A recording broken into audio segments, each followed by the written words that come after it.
बात की तस्दीक करती है कि टेररिस्ट मुल्क आप हैं। दुनिया भर की बैंड टेररिस्ट ऑर्गेनाइजेशंस आपके यहाँ पे पाई जाती हैं जनाब, हिंदुस्तान में नहीं पाई जाती। आपने हाफिज सईद को जेल में डाला हुआ है, सजा दी है। FATF में इंडिया सफाइयां देता नहीं फिर रहा, आप फिर रहे हैं जनाब। जब मैंने बोलना शुरू किया है तो तीन की चीखें निकल गई हैं। सवाल निशान नहीं है अब, नहीं कोई सवाल निशान नहीं है। कम ऑन, एक बनाना रिपब्लिक से तो आप कंपैरिजन ना करें ना हिंदुस्तान की अदालतों का। नमस्कार दोस्तों, welcome to my channel proud Indian.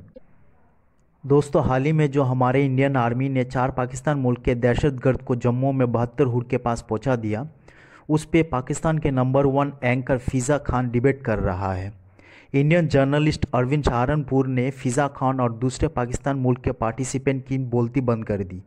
चलिए आगे बढ़ते हैं। उससे पहले अगर आप मेरे चैनल पर नए हैं तो प्लीज़ सब्सक्राइब माई चैनल और बेल आइकन को दबाना ना भूलिए। अरविंद, आपकी तरफ आना चाहूंगी। अभी जाली मुकाबले की बात भारत ने फिर इल्जाम पाकिस्तान पर लगाया है और भारत का मौकिफ है कि जी LOC से पाकिस्तान वहां दहशतगर्द भेज रहा है। अगर ऐसा है तो फिर कश्मीर में इतनी फौज लगाने का क्या फायदा, इतनी सेना लगाने का क्या फायदा, जब वो सरहदों पे खड़े होकर कुछ कर ही नहीं सकते। आपने प्रोग्राम में फिर से दावत दी, इसके लिए आपका बहुत बहुत शुक्रिया। तारिक पीरजादा साहब ने जो चार्जेस लगाए हैं यहाँ पे, और ये एक रवायत बन गई है कि जो भी पाकिस्तानी आता है उनसे सबसे पहले यही बातें निकलती है, बाबरी मस्जिद, गुजरात और न जाने क्या क्या, माने इसके अलावा कुछ है ही नहीं और बात करने के लिए। मैं उम्मीद कर रहा था कि आज का जो मौजू है हम उसके ऊपर बात करते, ना सिर्फ ये इंडिया पाकिस्तान का हर वक्त जो है एक दूसरे पे इल्जाम तराशी, तो ये एक संजीदा गुफ्तगू का आगाज होता तो बहुत अच्छा लगता।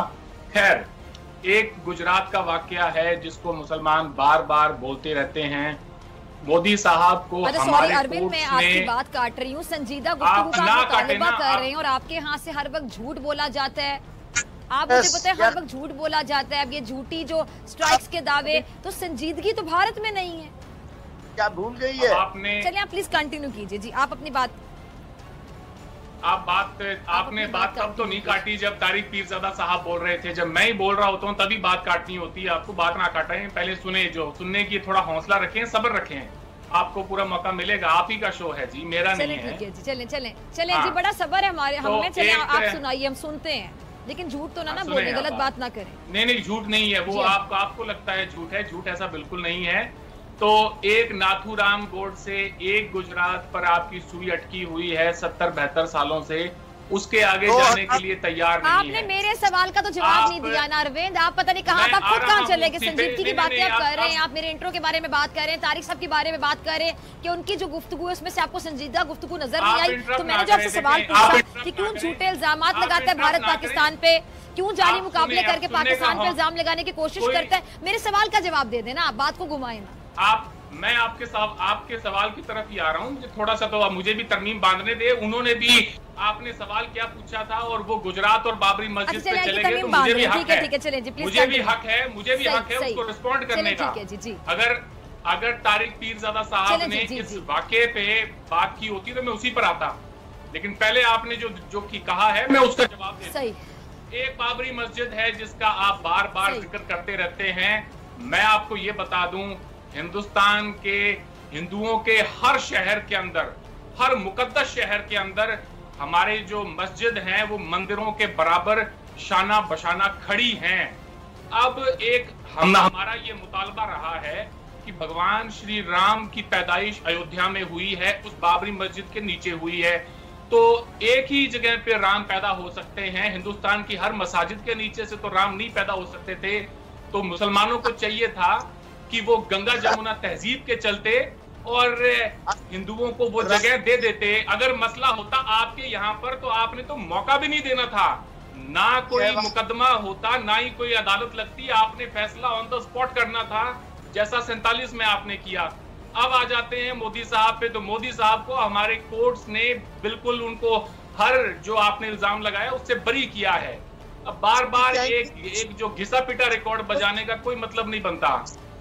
ये आपको समझ लेना चाहिए। आपके कोर्ट पे भी सवालिया निशान है, कोर्ट पे कोई सवालिया निशान नहीं है। अब नहीं कोई सवालिया निशान नहीं है। कम ऑन, एक बनाना रिपब्लिक से तो आप कंपैरिजन ना करें ना हिंदुस्तान की अदालतों का। अब आ जाते हैं आपके सवाल की तरफ। अब आ जाते हैं आपके सवाल की तरफ। तारिक, आप जरा इसका जवाब मैं आपसे लूंगी, आपकी बारी पे जरा पॉइंट नोट कर लें जी कि भारत में वाकई इंसाफ है क्या? भारतीय अदलिया के बारे में क्या आपकी राय? तारिक, मैं आपकी तरफ आऊंगी, पहले मुझे जी आप कंप्लीट करें, फिर मैं अली रजा की तरफ भी आ रही हूँ जी। बड़ी मेहरबानी। तो अब इनके सवाल का जी, भारत एक दहशतगर्द रियासत है। आपके बोल देने से भारत दहशतगर्द रियासत नहीं बन जाती है। अगर भारत दहशतगर्द रियासत होती तो यूनाइटेड नेशंस की तरफ से डेजिग्नेटेड टेररिस्ट ऑर्गेनाइजेशंस में हमारे भी मुल्कों का नाम होता। FATF में आप जो सफाइयां देते फिर रहे हैं पीरजादा साहब, वो इस बात की तस्दीक करती है कि टेररिस्ट मुल्क आप हैं। दुनिया भर की बैंड टेररिस्ट ऑर्गेनाइजेशंस आपके यहाँ पे पाई जाती हैं जनाब, हिंदुस्तान में नहीं पाई जाती। आपने हाफिज सईद को जेल में डाला हुआ है, सजा दी है। FATF में इंडिया सफाइयां देता नहीं फिर रहा, आप फिर रहे हैं जनाब।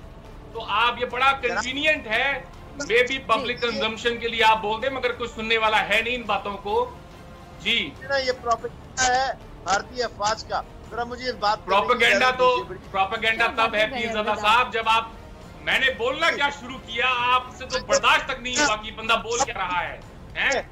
आप जब बोल रहे थे तो मैं सुन रहा था आपको। अब मेरी बारी आई है, थोड़ा सब्र करें, इन चीजों को पचाना सीखें। मुझे बोलने तो दे। इन्होंने कहा जी DNA टेस्ट करवा लें। अब वो लोग जो हैं अगर बॉर्डर पार से आए हो तो, मैं तो हैरान हूं इनकी ये दलील सुन के। 70 साल ही हुए पाकिस्तान को बने हुए, हमारे और आपके DNA में कोई फर्क नहीं। अली रजा साहब, क्या मजाक कर रहे हैं आप? हैं, एक तो ये हो गया, फिर कह रहे हैं जी पैलेट गन चलाते हैं। इनसे ये पूछ लिया जाए हमारी आर्मी शुक्र मनाए कि पैलेट गन का इस्तेमाल करती है। आप जो हैवी आर्टिलरी मशीनरी यूज करते हैं, मशीन गन ऊपर से जो आप बलूचिस्तान में यूज करते हैं, वो नहीं यूज करते। हम वो नहीं यूज करते। हम जिस तरह से आपकी फौज इस्तेमाल करती है बलूचिस्तान में, वो हैवी मशीन गन यूज नहीं करते। आगे आ जाएं। तारिक, क्या बातें कर रहे हैं? तारिक, ये कहाँ चले गए? मेरी बात खत्म कर लेने दें। आप अगर इंटरप्ट ना करें, आपसे तो बर्दाश्त नहीं होनी है, नींद नहीं आनी आपको तो आज रात को। सुन ले, अगर आप ऐसी बातें करेंगे तो मैं तो सर पकड़ के बैठ जाऊंगी ना, क्या बातें कर रहे हैं आप? नहीं, सर नहीं पर सर आपको पकड़ने की जरूरत है। आप सुनना नहीं चाह रही हैं, प्रॉब्लम ये है। कुछ सच्ची बात करेंगे ना तो मैं सुनूंगी। आपने तारिक पीरजादा, तारिक क्या बातें कर रहे हैं अरविंद? कहाँ की बातें हैं? कौन सी बातें कर रहे हैं ये? कौन सी कहानियां? भाई कहानियां ना सुनाएं, कुछ अच्छी बात करें, फैक्ट बेस्ड बात करें। तो तीन की चीखें निकल गई हैं।